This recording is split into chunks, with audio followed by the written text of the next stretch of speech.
Welcome to Sweeping the Country. I'm your host, Derik Walker. My co-host, as always, Mr. Jimmy Carter. Hey, Jimmy.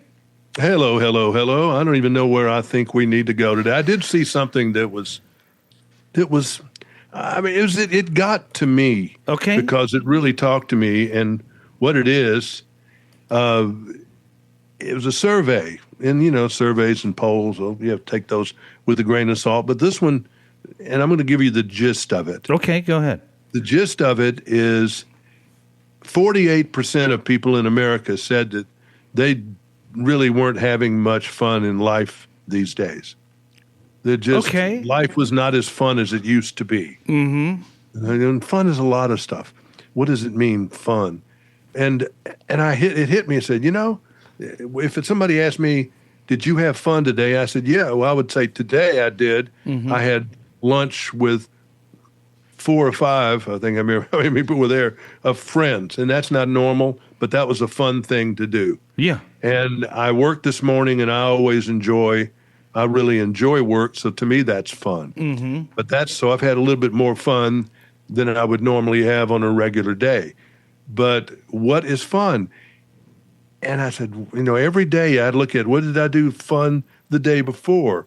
And I said, well, I enjoyed looking at YouTube, and I've discovered some music on YouTube of some of my favorite old songs that have been somehow remixed in something called Dolby Atmos.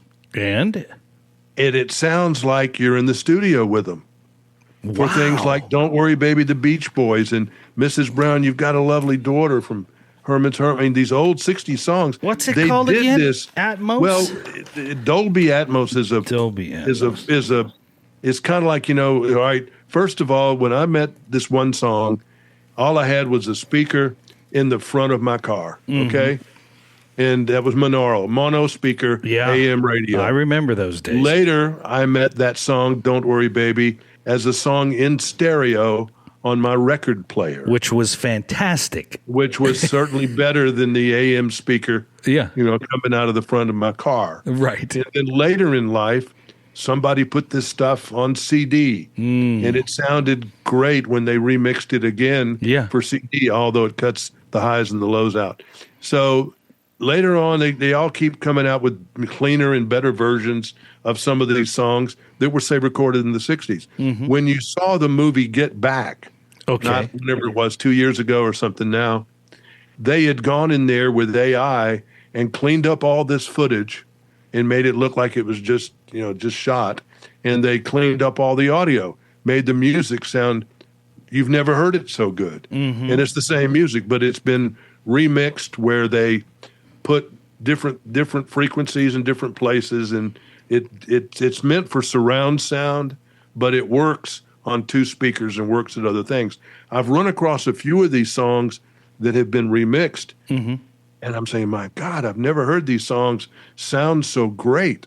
Interesting. So that was fun for me, discovering some of my favorite songs in my life in a more 2026 mix, I guess is what you call it. It sounds fantastic. So, and I've heard them in the car, and it just, wow, that sounds better than it ever sounded, when I first heard them 50 years ago. So that's fun for me. So there's different things you have fun. So why are people not having fun?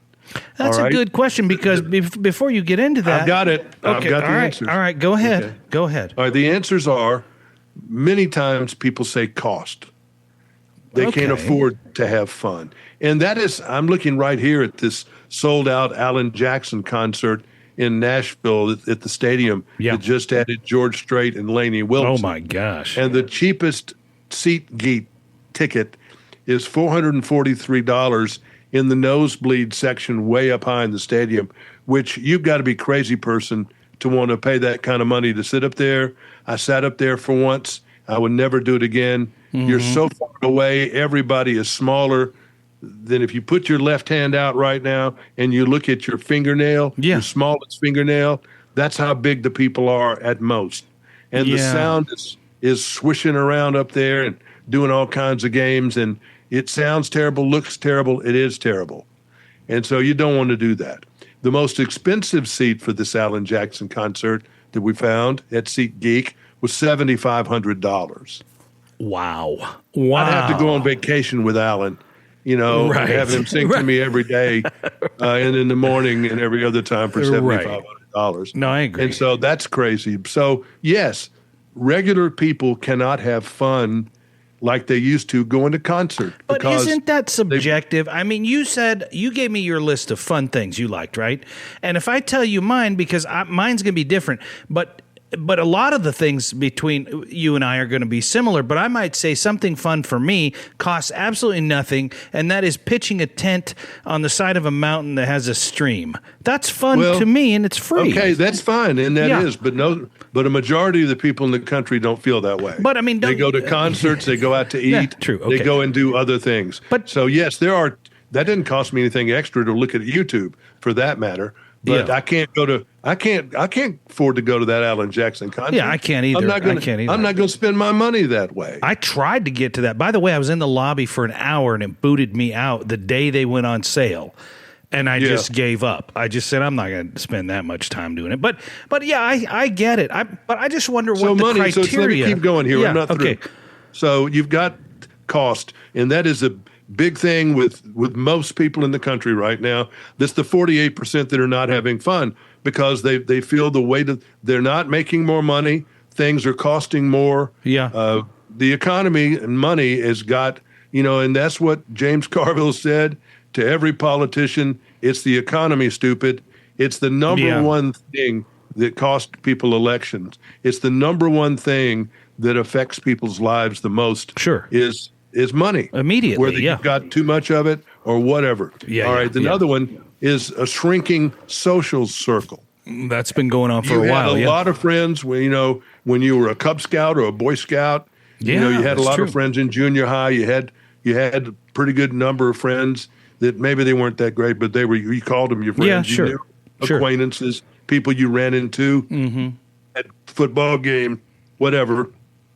And they were friends. You get a little older in college, you have fraternity friends and all that. Then you start getting married, and your social circle starts to shrink a little bit. Sure, it does, because you're not partying with the people you were with, and you're not hanging out in bars with people you were hanging with. So your social circle shrinks. As you get older, people move away. You move away from your social circle. It's even smaller. As you get older, people die. Yeah, it shrinks again. When you get to be in their 60s and 70s, I know I can say that a lot of my closest friends, my two closest friends, are still alive. Yeah.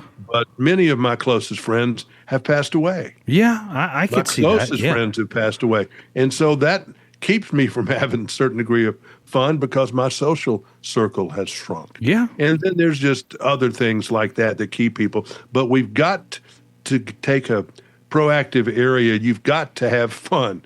You've got to put some fun in your life somehow.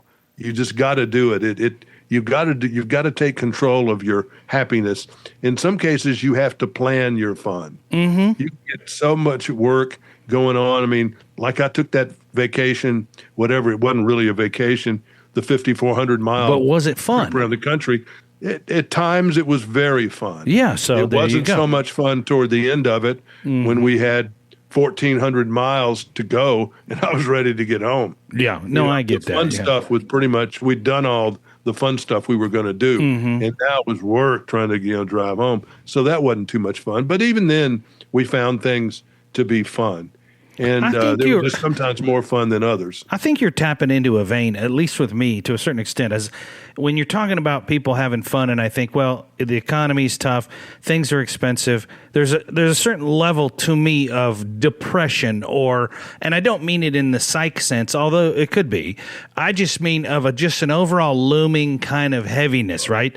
That makes you go, nothing's fun, Well, and it's also too people, and I really left this part out, but it's a big percentage of it. Okay, go.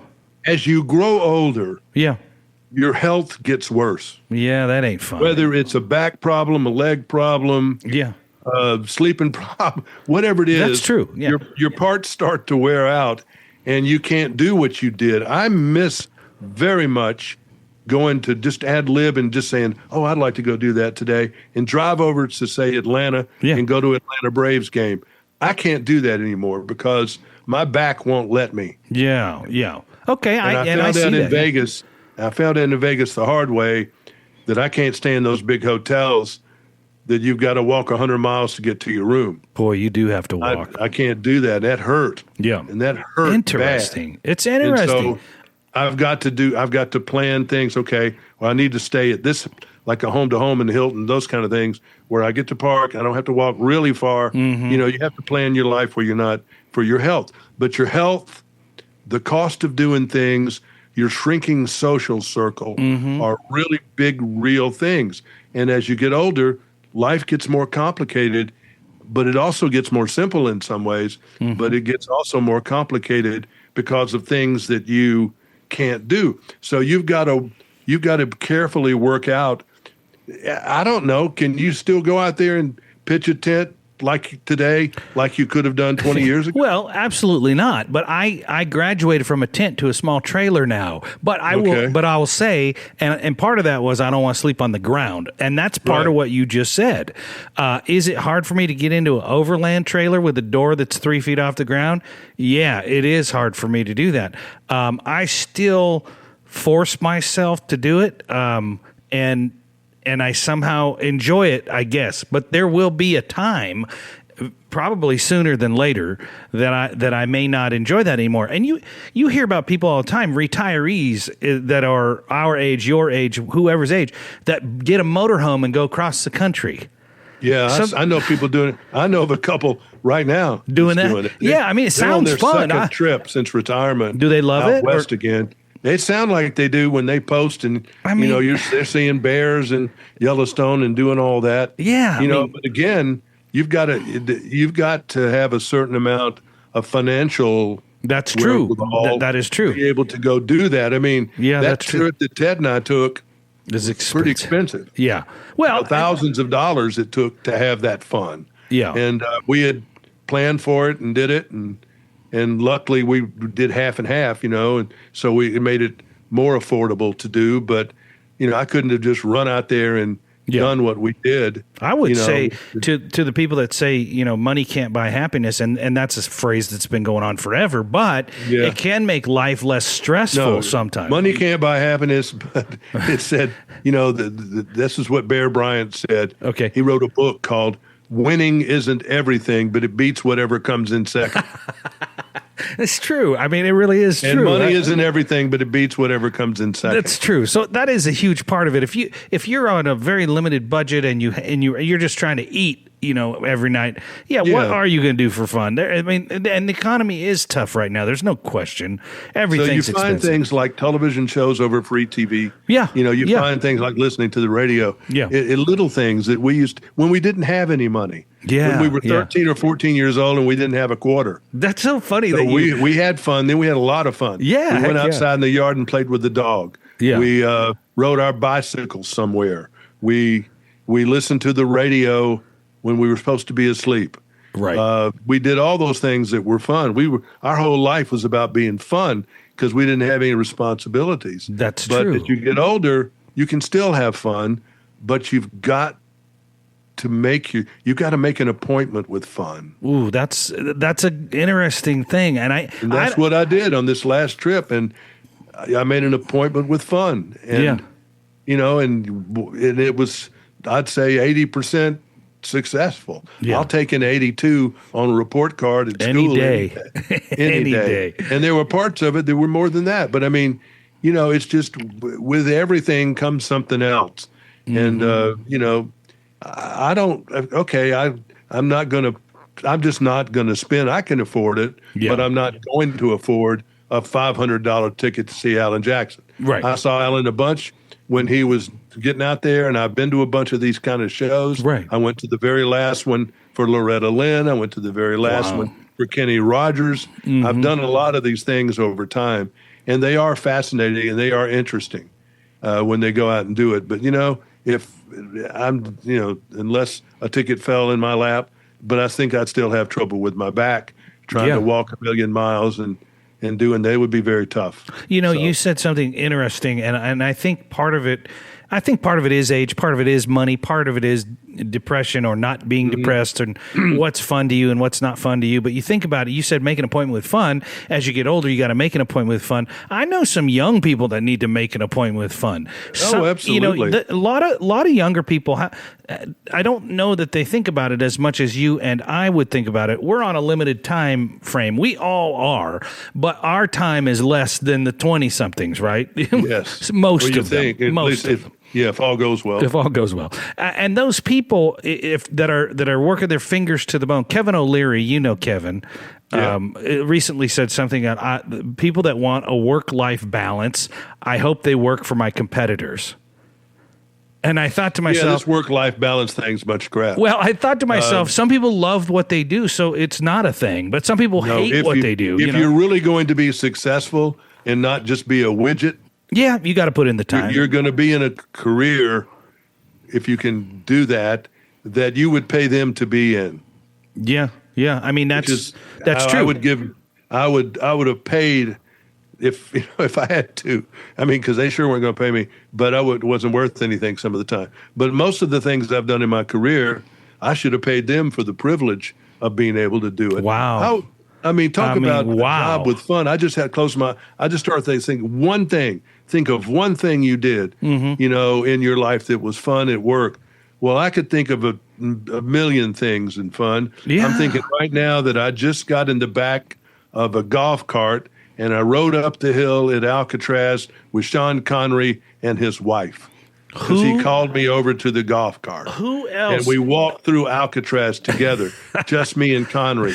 And he was showing me all the places they shot The Rock and what went on here and what went on there and all that. Having that time was just out of a body experience. Yeah. And how many times have you duplicated that with another type of celebrity or event? 1 million? I mean, think about that for just a minute. I've had those.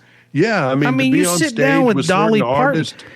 Yeah, with Dolly give me a hug in the backstage of the Ryman I heard her coming down the stairs and I was coming out this entrance. We were both backstage. Yeah, and this was for we were there for a what do you call it? Like it wasn't a funeral, but it was kind of like a nice thing for somebody, Yeah, what do you call those things? I can't.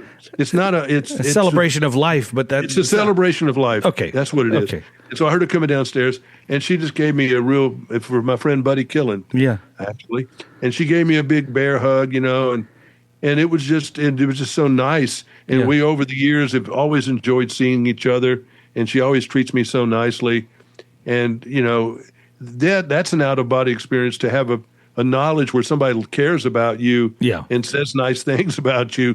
That's a Dolly Parton over a long period of time. Oh, of course. Or being friends with Barbara Mandrell and producing 2 big television shows with her. But when you're in it and you're doing it, you're not thinking of how grand No, you're not. Although a couple of times you pinch yourself. Yeah. Even when you're doing it, okay, fair. I really was appreciative of her trusting in me twice and, going to her house and working there in her house on these shows and at the swimming pool. Oh my gosh! We built an office. He had an indoor pool. Yeah, and we put a table down there and used the glass on the windows to put our little train tracks of what's going to go next. What's going to go next? I love it. In this 3-hour epic show with 100 stars. I have a lot of those. But that was all fun because I got lucky enough and was prepared. Yeah. To do. I was talking to somebody today at lunch. Saying that how.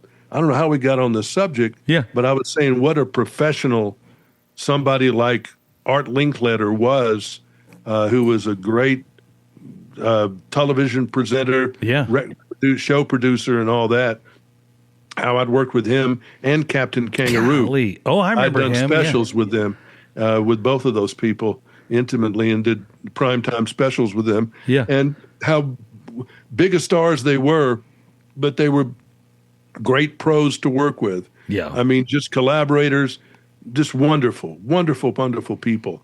And how lucky I was to work with a childhood hero like Captain Kangaroo. Yeah. And then to work, we did a show called Growing Up in the 80s. And that's what we did together. And then Art Linkletter and I did a show called Old Age is Not for Sissies. it was a big, like a Donahue-like audience, where you could ask questions, and then we had that's fun. Different anchors and remotes, and it was a big deal. I love that. And to work with those people, you need to. I always try to tell people, if you're lucky, you'll be in a business that you love and you can love it back. That's it. But everything has a shelf life. Mm-hmm. Everything has an end, a beginning, a middle, and an end. And, it's just somewhere in there, you've just got to, hopefully you had fun while doing it. And I did. That's it. But somewhere in there, you've got to do stuff like, take a drive through a national park. Yeah, that's fun too. Or learn photography, which is, you can do with your iPhone if you want to, but with maybe a real camera, and start taking pictures of things like birds, which is what I've done in the last 20 years, and I've so enjoyed doing that. I get it. So me and my wife very well, and we were sitting on the porch having coffee, the back porch, and we were sitting there, and there's waterway behind our house, not a big one, but like a creek, and it goes by, and it's always full. And we have ducks and blue herons and all kinds of birds and stuff. And we were sitting back there, and my wife said, I could sit back here all day looking at these birds. And I said, oh, no, we became those old people watching birds, right? That entertains us. But it makes us happy. And I listen to you. Yes, you were happy while you were doing it. It was fun to do your job. It was fun to do my job for many, many years. And I have fun with what I'm doing now still. It's different, but I still have fun doing it. But I look back and at your things that you've done, which are monumental to me, right? I mean, I think about the times that I, got into a funny argument with Charlie Daniels, and it was not in person, but that was a fun thing for me, but you were having it in person, right? But even now, when we talk about it right now, reflecting back on it is fun. It's fun to talk about it. It's fun for me to hear it. It's fun for you. It's more fun to talk about it than it was at the time, because I was there, and working. It was nervous. I was trying to make things occur. And man, it's nothing like, you find out your limitations on some of that stuff too. Isn't that true? You think you don't know what you don't know until you find out that you don't know something, right? Or that you're capable of something. I thought I could write. I was wittiest in my high school class. Yeah. And I thought I was good at doing lines. I thought I could do more than I think I knew I could do. Yeah. But I had to sit down with two guys. I mean, one was on one side. Yeah. Jim Neighbors, who was Gomer Pyle. Oh my God, I remember. And then on the other side was George Lindsay, who was Goober on the Andy Griffith Show. Big names. And we had to come up with a skit. Oh, geez. And sit there in the middle with them, with a notepad, and just let them ping pong each other. Did you feel to a certain extent inadequate, or did you hold your own? I mean, did you? No, I felt totally inadequate. That's what I would feel. And I would too. But I mean, but you can't. It's like when you sit down to do an interview with whether it was Robert Redford or Sean Connery or Mel Gibson or whoever it might have been at the time. Yeah. You've got to raise, Sophia Loren, Gregory Peck. I had to sit down. Oh, my gosh. And I had to not be that little kid, that shot his slingshot at the street light right. at 3436 South Perry. Right. I had to be a professional that's worthy of sitting down with these people and talking to them, where they can feel that, you're not a complete idiot. You know what you're talking about, and I can talk to you, and we can have an interesting conversation together. But you have to rise to the occasion. You're so right. You have to be prepared. And by the way, as a listener or watcher of you, you do that. And there are not a lot of people who can do that really well. Johnny Carson could. There were, there's very few people that can sit down, engage, let them know, hey, I know about you. I'm worthy of talking to you. And now let's have a conversation that everybody's going to love to hear.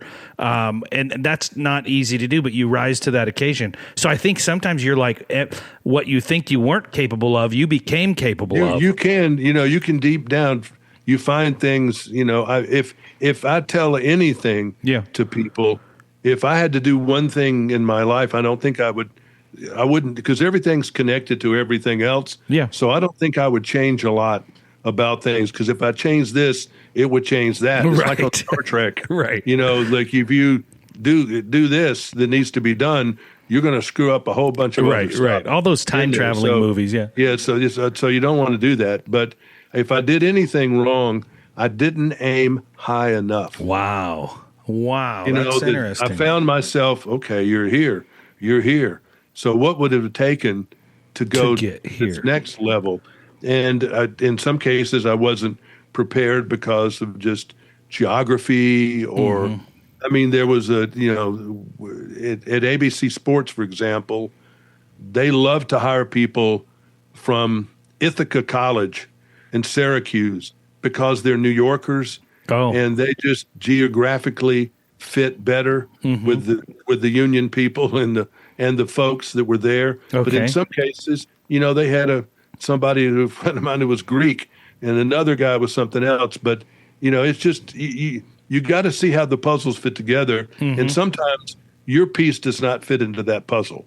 It doesn't mean that you're a bad piece. It's just you don't fit into that puzzle. Yeah. And so some of these things that I was involved with were never meant for me to go anywhere else in. And that's why I got out of them. Yeah. Because I said, I don't really see a place for me, at least right now, in this thing. So, but you got to try stuff, and you get in stuff, and it's just, there's so many things about a career that are involving luck. Yeah. Are certainly involving preparation. Or certainly, and this whole thing is what gets me started is this work-life balance. Yeah. It's just, find me a great guitar player who has a work-life balance if he plays as good as, the Vince Gills and the Brad Paisleys and the Jimi Hendrixes and the Van Halens and all those people. They had to spend a hell of a lot of time by themselves, diddly-dallying, in a room by themselves playing. And that's how they got to be where they go. You don't get to the top of the food chain of any job unless you've put in the time and the effort and had a lot of luck. And then when the luck door opened for you, you were ready to walk through. Yeah, I think that's fair. And I also would add to that I think the people like the Brad Paisleys and the, whoever, Slash and all these guitar players and all these great musicians. And, I think they also love that to a level that's beyond anything else in their life. And so when you love something, and yes, they work hard and they had to spend many hours in a closed door in a room by themselves, but they love that. I know people today that play guitar in my family with headphones on who are just as good as a Keith Urban would be or anybody else, but will never play for anyone. They just love to play and they love to listen. They don't love the start. They don't love the stage. They don't love anything. I don't know. I love different things. I really spend a lot of my time as a child doing what they don't let kids do today. They want you to get away from the TV set. Yeah. It's because I spent so much time on the TV set. Yeah. I was good at doing most of this stuff. You were on the other side, though. I mean, if you think about that, you said maybe I didn't aim high enough. You think about some of the things that you've done. Maybe you have. Oh, yeah, but there was even higher places. Yeah, but what'd you want to do? Did you want to host the Rockin' Eve? No, I didn't care about hosting. I was amazed at Dick Clark. God, he was I just liked the times I hung around him. Yeah. Did work, and I did the electronic press kit for NBC for a show called Hot Country Nights. I had a crew there shooting, and then I had to be with Dick and talk to him, regularly on camera, but then just talk to him. Yeah. And just hang out with him up there while he's producing. And I hung backstage with him at an American Music Awards and watched him do what he did. Yeah. And that's what made me able to do what I was able to do years later. Fascinating.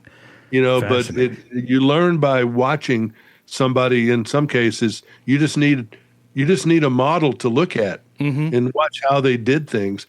And I don't know. I mean, I watched Barbara Walters' interview, and I watched a bunch of people, and then I prepared I was a producer for a guy that was one of the best interviewers I've ever known, Dan Miller, who was an anchor at Channel 4 in Nashville, and he went on to Los Angeles anchor, and he was the Pat Sajak's number 2 guy on his talk show that was up against Carson for a little while. I remember that. But Dan was a great interviewer, and he taught me a lot. I mean, I did the research for him, And then he took that research and really made great questions and was very prepared and just was one of the most wonderful interviewers I've ever to this day ever heard. Natural. He was like Tom Snyder was on the show called Tomorrow. Oh, yeah. And he was very much like that. But I learned a lot about, and he would tell me, listen, ask a question, listen to the answer. Right. And see whether or not you need to react to that answer or move on to the next question. But I mean, I watched him and analyzed how he did it. Oh, yeah, that's cool. And then I tried to do that. And you only get better by doing more of it. Yeah. And I just wish I was able to have done more of it. I hated interviewing musicians.